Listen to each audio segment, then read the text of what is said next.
Hello students, welcome to online classes. स्कूली ज्ञान से जुड़ी हर अपडेट को पाने के लिए सब्सक्राइब करें हमारा चैनल और लेटेस्ट अपडेट पाने के लिए बेल आइकन को प्रेस करना ना भूलें। So today we are going to do part 3 of chapter 7 of class 7.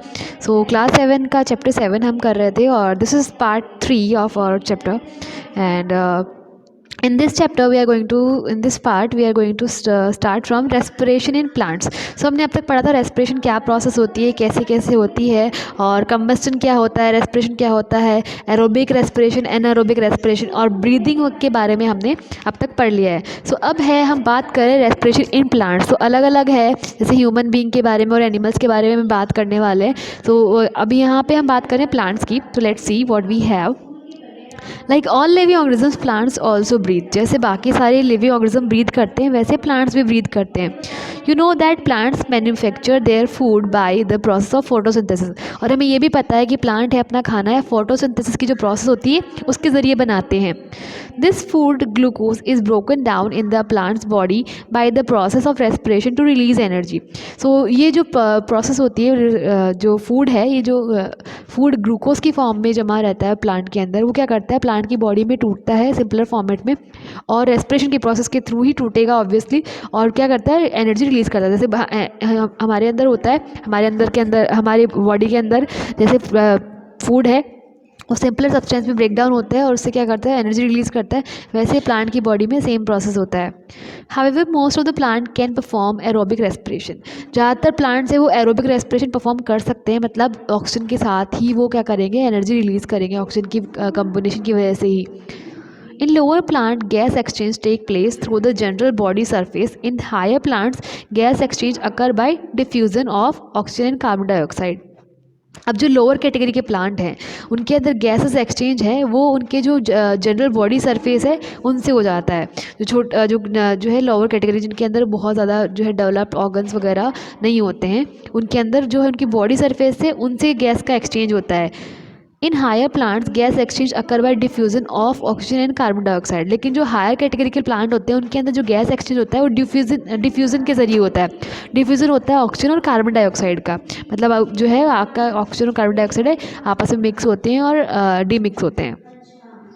Stomata, lenticles and root surface are these three parts of plants which help in this process. और जो diffusion की process है, मतलब body के अंदर plant की body के अंदर जो है गैसेस एक्सचेंज हो रहा है, ये जो गैसेस एक्सचेंज है वो स्टोमाटा, लेंटिकल्स और रूट्स, इन तीन बॉडी पार्ट से, प्लांट्स के बॉडी पार्ट से जिनके ज़रिए ये जो प्रोसेस है हो सकती है. सबसे पहले हम बात करें स्टोमाटा की. तो स्टोमेटा के बारे में हम पहले पढ़ चुके. स्टोमेटा एक तरह से जैसे हमारे नोस्ट्रल्स होते हैं वैसा ही काम स्टोमेटा करते हैं प्लांट्स के अंदर.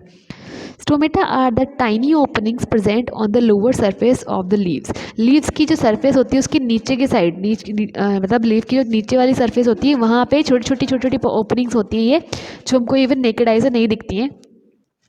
Oxygen, carbon dioxide and water vapour diffuse in and out through stomata. और ऑक्सीजन और कार्बन डाइऑक्साइड वाटर वेपर जितने भी जो है एक्सचेंज होते हैं, गैसेस एक्सचेंज होते हैं, वो इन्हीं स्टोमाटा के ज़रिए है उस प्लांट की लीव के अंदर इन आउट होते हैं. The oxygen diffuses in through the stomata and then enters the leaf cell. और इन्हीं स्टोमाटा से होकर ऑक्सीजन है अंदर जाता है और उसके बाद वो लीफ की सेल के अंदर एंटर करता है. Similarly, the carbon dioxide produced in aerobic respiration diffuses out through the stomata. और सेम जैसे कार्बन सेल के अंदर, लीफ की सेल के अंदर जो है एनर्जी रिलीज हो गई ऑक्सीजन के मिक्स होने के बाद, ऑक्सीजन और फूड मिक्स होंगे और क्या बनाएंगे कार्बन डाइऑक्साइड और जो वाटर वेपर और एनर्जी बनाएंगे. एनर्जी प्लांट तक लेगा, वाटर वेपर या तो प्लांट से निकल जाएगी और कार्बन डाइऑक्साइड है वो कहाँ आ जाएगी, एरोबिक रेस्पिरेशन की वजह से बनती है कार्बन डाइऑक्साइड, वो कहाँ आएगी इन स्टोमाटा के जरिए वापस एनवायरनमेंट में बाहर निकल जाएगी. ईच स्टोमा का जो है प्लूरल फॉर्म, स्टोमाटा है वो प्लूरल फॉर्म में बोलते हैं और एक को वो क्या बोलेंगे हम स्टोमा. तो हर स्टोमा है is surrounded by 2 bean shape guard cells. 2 bean के शेप की गार्ड सेल्स होती है जो उसको गार्ड करके रखती हैं, उसको जो है सिक्योर करके रखती हैं, उसको घेरे रहती हैं. कि एक स्टोमाटा को 2 बीन शेप की गार्ड सेल घेरे रहती हैं, उसकी रक्षा करती रहती हैं, उसको प्रोटेक्ट करती हैं. The opening and closing of stomata is carried out by expansion and shrinking of the guard cell. और जो स्टोमाटा ओपन और क्लोज होती है वो किसकी वजह से होती है, क्योंकि ये जो गार्ड सेल है क्या करती है अपने आप को एक्सपेंड करती है, फैलाती हैं या फिर श्रिंक करती है, सिकोड़ लेती है, जिसकी वजह से क्या करती है ये स्टोमाटा ओपन या क्लोज होता है. जैसे ही स्टोमाटा के अंदर गैस का एक्सचेंज होगा तो गैस अंदर आएगी, तब क्या करेगी जो गार्ड सेल है अपने आप को एक्सपेंड और श्रिंक करेंगे, जिससे कि ऑक्सीजन अंदर चली जाएगी और वापस से जो है उसका गार्ड सेल क्या कर देंगे अपने आप को श्रिंक कर लेंगे ताकि जो ओपनिंग है वो बंद हो जाए स्टोमाटा की। Guard cell expand and shrink due to flow of water in and out of the cell. और गार्ड सेल है वो जो है एक्सपेंड करती है, फैलती हैं और सिकुड़ती हैं, और जो फ्लो ऑफ वाटर होता है सेल के अंदर और बाहर जब फ्लो वाटर का फ्लो होता है तब जो है एक्सपेंड और श्रिंक करती guard cells. As we can see in picture हमारे पास जो है ये एक्सेसरी सेल है और यहाँ पे जो ये स्टोमाटा यानी कि छेद है और इनको दो जो बीन शेप के जो गार्ड सेल है इसको सिक्योर करके रखी है और इन गार्ड सेल्स में बहुत छोटे छोटे वोकल्स होते हैं और ये जो है स्टोमेटल कॉम्प्लेक्स है उसकी एक पिक्चर है जिससे हमको देखने को मिलता है गार्ड सेल कैसी होती है। जैसे ही गार्ड सेल के जो है एक्सपेंड होगी फैलेंगी तो क्या करेंगे इसको जो है इसका छेद क्या हो जाएगा ओपन हो जाएगा, एक्सपेंड करते ही इसका छेद ओपन हो जाएगा और वापस श्रिंक करते स्टोमेटा क्या हो जाएगा बंद हो जाएगा, क्लोज हो जाएगा। तो ऐसे करके स्टोमेटा में जो है गैसेस एक्सचेंज होता है। नेक्स्ट वी हैव दूसरा बॉडी पार्ट जो कि रेस्पिरेशन में हेल्प करता है वो है lenticels. Lenticels are the small pores और opening on the outer skin of plants की जो आउटर स्किन है मतलब ये तो जो ब्रांचेज हैं या फिर जो इसका जो ट्रंक है उसके ऊपर जो स्किन होती है उसके ऊपर छोटे छोटे छेद होते हैं, पोर्स होते हैं जिनको क्या बोला जाता है लेंटिकल्स बोला जाता है। Gas exchange between the atmosphere and the cells take place through these lenticels. और जब लीफ जो है रेस्पिरेशन के अंदर जो स्टोमाटा काम नहीं करता तब क्या काम करते हैं लेंटिकल्स काम करते हैं।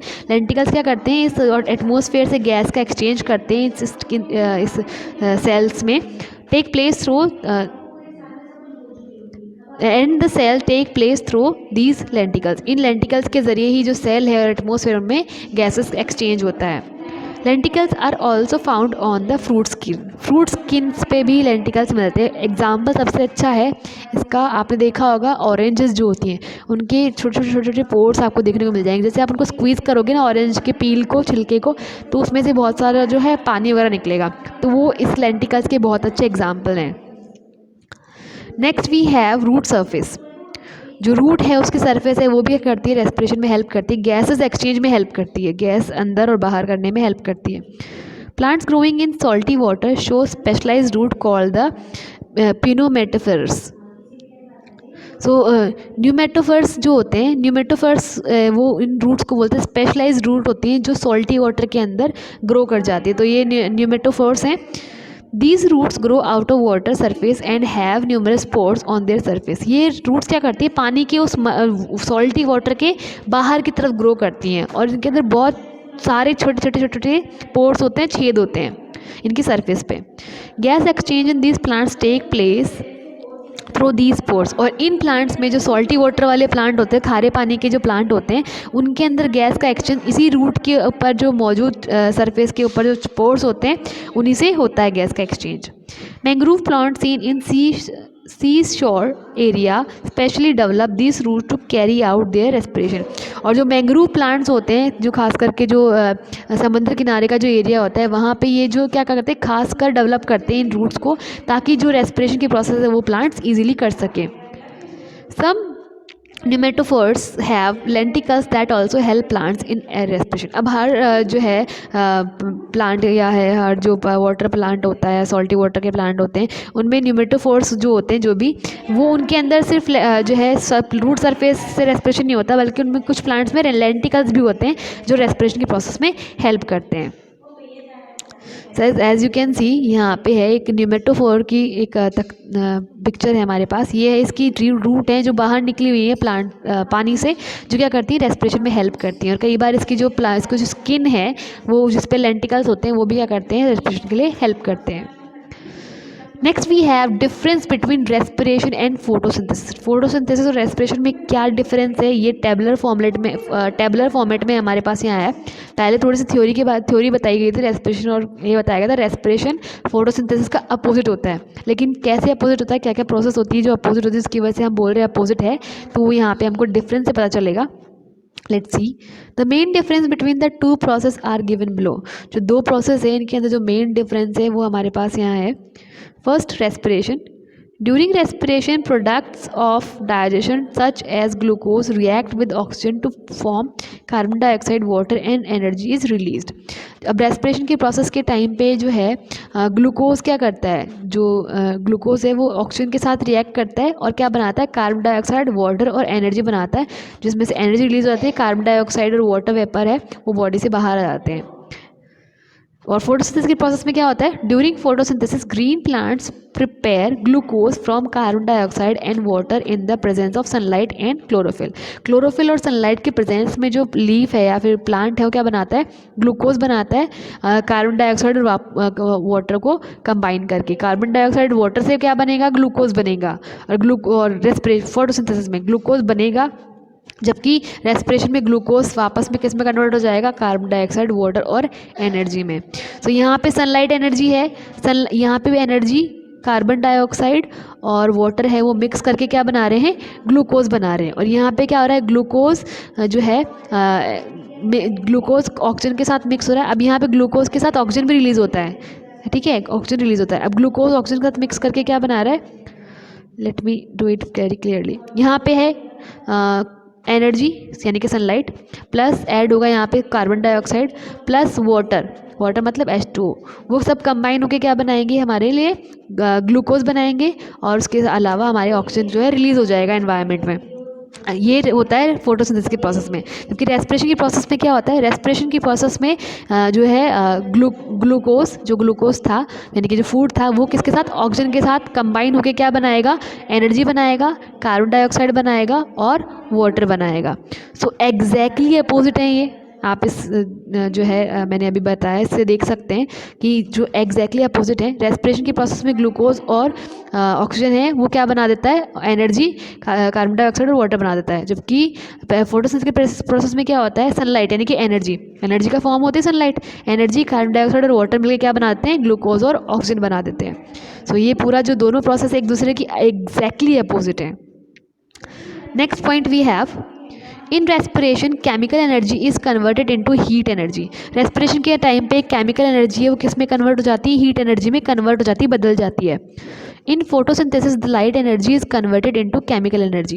जबकि फोटोसिंथेसिस में लाइट एनर्जी यानी कि सनलाइट जो आती है, सनलाइट जो है एनर्जी है, लाइट एनर्जी किस में कन्वर्ट हो जाती है, केमिकल एनर्जी में. केमिकल एनर्जी मतलब फूड, तो सनलाइट है फूड में कन्वर्ट हो रही है, यहाँ पे फूड है किस में कन्वर्ट हो रहा है, एनर्जी में कन्वर्ट हो रहा है. लेकिन यहाँ पे एनर्जी हीट है, यहाँ पे लाइट एनर्जी, बस इतना सा फर्क है, लेकिन दोनों ही एनर्जी के फॉर्म्स हैं. During respiration oxygen is absorbed and carbon dioxide is released. अब यहाँ पे जो है रेस्पिरेशन की प्रोसेस उसके अंदर क्या होता है, ऑक्सीजन जो है कंज्यूम होता है और कार्बन डाइऑक्साइड रिलीज़ होता है. जबकि फोटोसिंथेसिस की प्रोसेस में क्या होता है, फोटोसिंथेसिस की प्रोसेस में कार्बन डाइऑक्साइड ऑब्जर्व होता है, काम में आता है और ऑक्सीजन बाहर निकलता है. तो दोनों अपोजिट हो रहे हैं. यहाँ पे कार्बन डाइऑक्साइड निकल रहा है, ऑक्सीजन काम आ रहा है, तो यहाँ पे कार्बन डाइऑक्साइड काम आ रहा है तो ऑक्सीजन निकल रहा है. ठीक है, तो एग्जैक्टली अपोजिट हो गए. Next we have, respiration take place inside the body of human animal in presence of enzymes. Respiration है किसी भी ह्यूमन की बॉडी में, एनिमल की बॉडी में होता है एंजाइम्स की प्रेजेंस में. मतलब बहुत सारे एंजाइम्स हैं जो रेस्पिरेशन में हमारी जो है हमारी बॉडी ऑर्गन्स की हेल्प करते हैं. Photosynthesis take place in green leaves only in the presence of sunlight and chlorophyll. जबकि फोटोसिंथेसिस है वो ओनली ग्रीन प्लांट्स में होता है, ग्रीन प्लांट्स की लीव्स में होता है खास करके, और सनलाइट और क्लोरोफिल की प्रेजेंस में होता है. क्लोरोफिल उस पत्तियों में पहले से होता है, सनलाइट जो धूप हमको जो सूरज से मिलती है वो. Next we have, respiration take place both during the day and the night. Respiration है वो दिन रात दोनों टाइम पे काम करता है, रेस्पिरेशन दोनों टाइम होता रहता है, कंटिन्यूस प्रोसेस है. जबकि photosynthesis take place only during the day time. जबकि फोटोसिंथेसिस ओनली डे टाइम में होता है. क्यों डे टाइम में क्यों होता है, क्योंकि सनलाइट चाहिए, सनलाइट सिर्फ डे में आती है. क्योंकि रेस्पिरेशन के लिए कोई सनलाइट नहीं चाहिए, सिर्फ एनर्जी और ऑक्सीजन चाहिए, और ऑक्सीजन हमको 24/7 मिलती है, हमेशा मिलती रहती है. इसीलिए ये दोनों टाइम होता है, ये सिर्फ डे के टाइम होता है. सो ये आपके मेन डिफरेंस हो गए इसके अंदर रेस्पिरेशन और फोटोसिंथेसिस में. आई होप आपको समझ में आएगा. So that's all for today's video part, and बाकी जो है नेक्स्ट पार्ट में हम रेस्पिरेशन इन एनिमल्स करेंगे. Thank you.